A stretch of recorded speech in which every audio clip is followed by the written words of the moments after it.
Friends, आज इस video में हम बात करेंगे लाइफ स्केच ऑफ अरिस्टोटल उर्फ अरिस्टोटले। अरिस्टोटले भाई जो हैं, हमारे फ्रेंड्स को अरिस्टोटले कहते हैं। तो अरस्तु भाई जो हैं, उनका लाइफ स्केच देखेंगे, उनकी बायोग्राफी देखेंगे, उनकी क्या क्या लाइफ थी उसके बारे में हम जानने की, उसकी लाइफ के बारे में आज हम इंफॉर्मेशन लेंगे। तो फ्रेंड्स, जब हम अरस्तु भाई की बात करते हैं तो हमें पता चलता है कि अरस्तु भाई 384 BC को पैदा होते हैं। सजीरा एक जगह है, वहाँ पे सजीरा जो जगह है वो नॉर्थ ईस्टर्न कोस्ट पे है, एजियन सी के पास। तो वहाँ वो पैदा होते हैं। उनकी जो फैमिली थी वो वेल्दी फैमिली थी, अमीर फैमिली थी, रिच फैमिली से वो बिलोंग करते थे। उनके जो फादर थे वो फिजिशियन थे, कोर्ट फिजिशियन थे। कहाँ फिजिशियन थे? वो थे जो मैसिडोनिया था, जो स्टेट थी वहाँ पे, मैसिडोनिया के जो किंग थे एमनिंटस, किंग एमिनटस थर्ड, उनके वो फिजिशियन थे। ठीक है, तो ये उनके बेटे थे और उनके जो फादर का नाम था वो था निकोमैकस। तो निकोमैकस ये इनके फादर थे और ये उनके बेटे थे।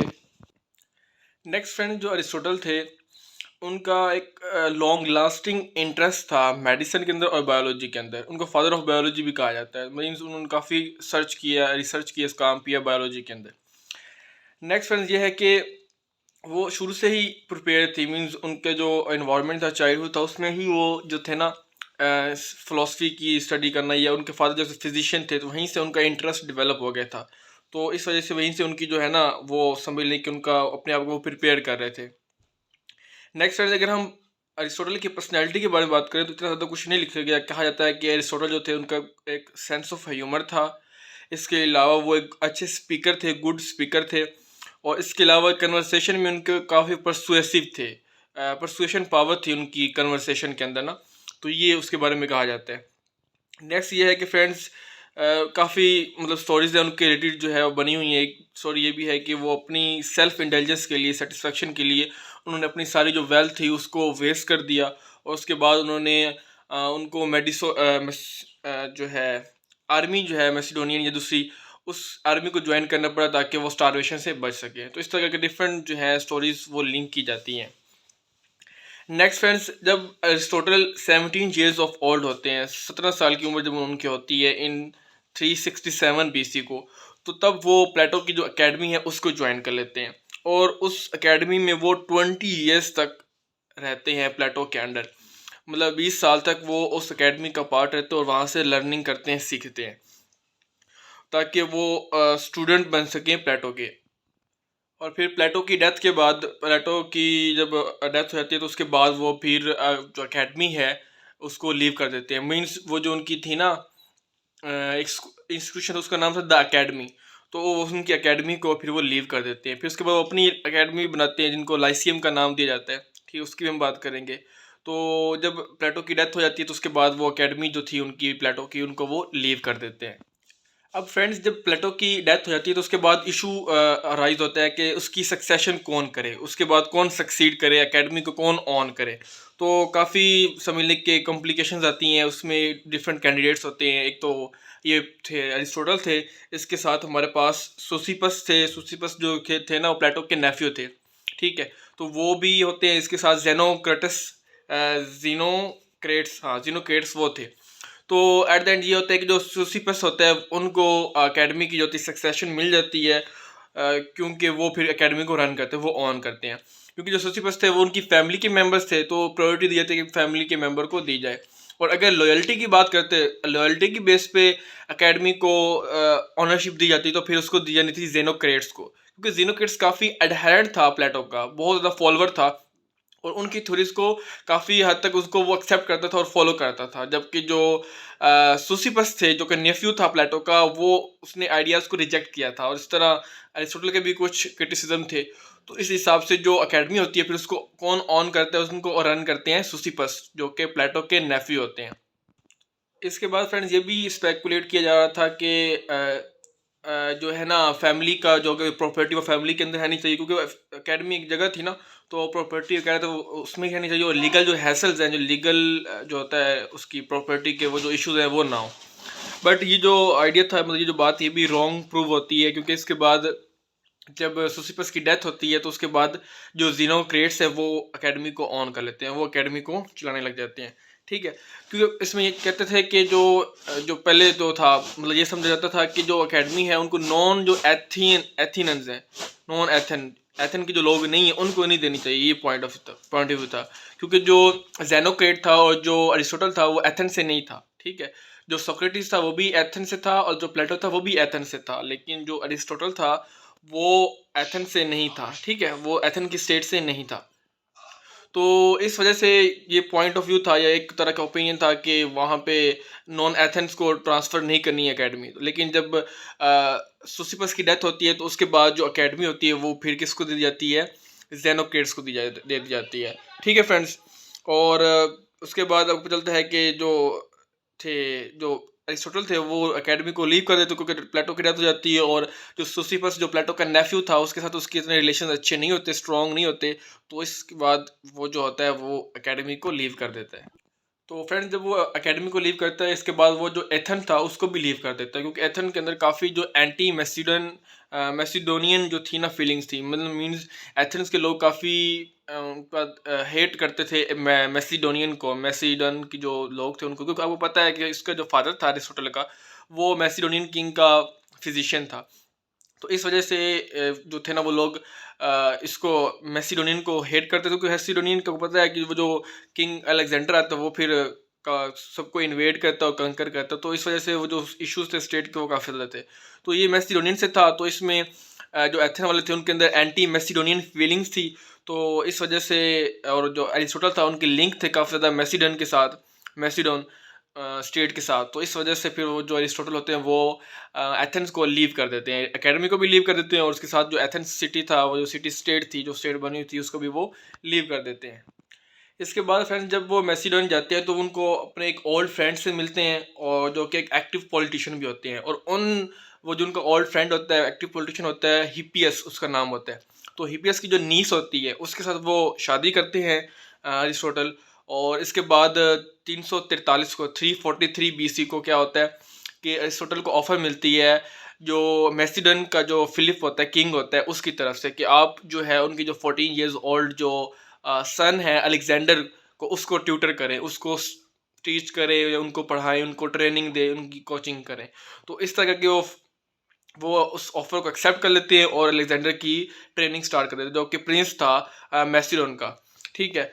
और इस तरह करके फिर क्या होता है कि जो अलेक्जेंडर होता है उसका जो फादर था फिलिप, उसकी असैसिनेशन हो जाती है जब वो 17 ईयर्स का होता है। तो उसकी असैसिनेशन के बाद उसको स्टडीज़ क्विट करनी पड़ती है, कोई उनको टाइम नहीं होता, तो उसने पूरी एम्पायर को जो मैसिडन स्टेट था उसको कंट्रोल करना था। तो इस वजह से वो जो होता है स्टडीज़ वो क्विट हो जाती है।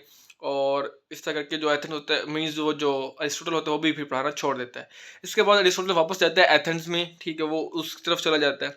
और जो मैसिडोन का जो किंग होता है अलेक्जेंडर, आपको पता है अलेक्जेंडर द ग्रेट, वो फिर अपनी अपनी पावर जो है डोमिनेट करने लग जाता है अपने रीजन के अंदर।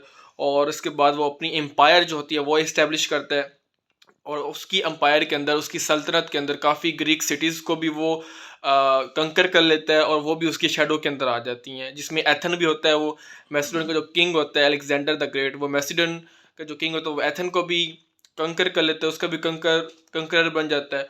तो इस तरह का, क्योंकि वहाँ पे बैटल ऑफ चैरोनिया होती है 338 बीसी में, और उसमें वो फिर जो होता है एथेंस उसको कंकर कर लेता है। तो इस तरह करके वो सारा मैसिडोनिया का जो किंग होता है अलेक्जेंडर, वो इस तरह करके उसकी स्टडी होती है और वो इस तरह करके जो है वो रूल करता है।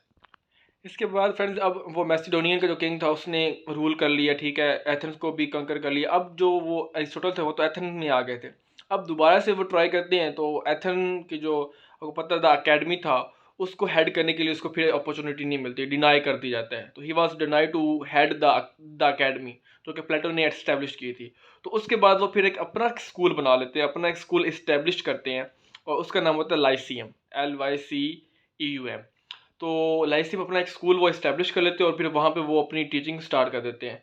तो 335 बीसी से लेके उसकी डेथ तक वो सारा का सारा काम वहाँ पे करते हैं लाइसियम के अंदर। उसके एडमिनिस्ट्रेटिव वर्क, वहाँ पे टीचिंग करना, वहाँ पे रिसर्च करना, उनकी एडमिनिस्ट्रेटिव जो ड्यूटीज़ हैं उनको पूरा करना, तो वो सारा का सारा अपना जो लाइफ स्पैन है वो लाइसियम में स्पेंड करते हैं।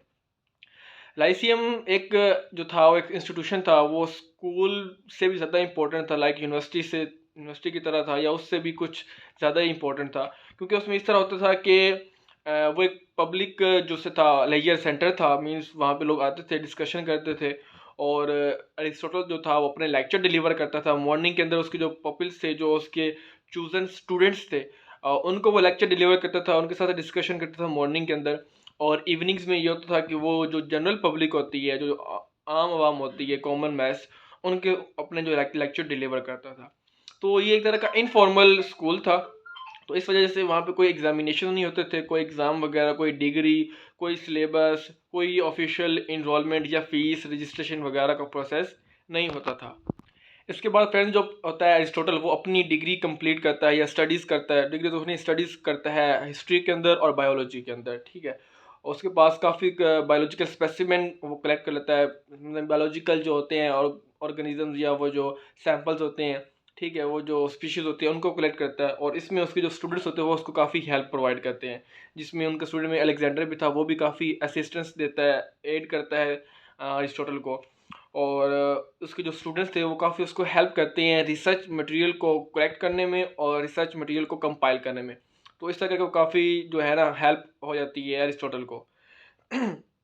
उसके बाद जब वो रिसर्च करते हैं और कंपाइल करते हैं सारा डाटा, तो उसके बाद वो 158 कॉन्स्टिट्यूशंस को स्टडी करते हैं। मीन वो 158 158 जो कॉन्स्टिट्यूशन थे उस टाइम के, उनको कंपाइल करके उनकी कंपैरेटिव स्टडी करते हैं और उन पर रिसर्च करते हैं, ठीक है। और अपने कंटेम्प्रेरीज में वो फर्स्ट पर्सन थे, मीन्स उनके पास लार्जेस्ट कलेक्शन था बुक्स का, पर्सनल बुक्स का और मैनोस्क्रिप्ट्स का। मीन्स जो एक पर्सन थे वहाँ पे आफ्टर यूरिपाइड्स के बाद वो फर्स्ट पर्सन थे जिनके पास इतना ज़्यादा जो है वो बुक्स का कलेक्शन था और पर्सनल बुक्स थी और लाइब्रेरी उनकी बनी हुई थी। इवन ये कि जो थे प्लेटो, वो भी कहते थे कि जो अरिस्टोटल की जो एकेडमी है या अरिस्टोटल का जो है जो जगह है वो है हाउस ऑफ द रीडर, कि वहाँ आप पढ़ सकते हैं, क्योंकि वहाँ पर उसके पास काफ़ी ज़्यादा जो थी ना बुक्स थी, बुक्स का कलेक्शन था।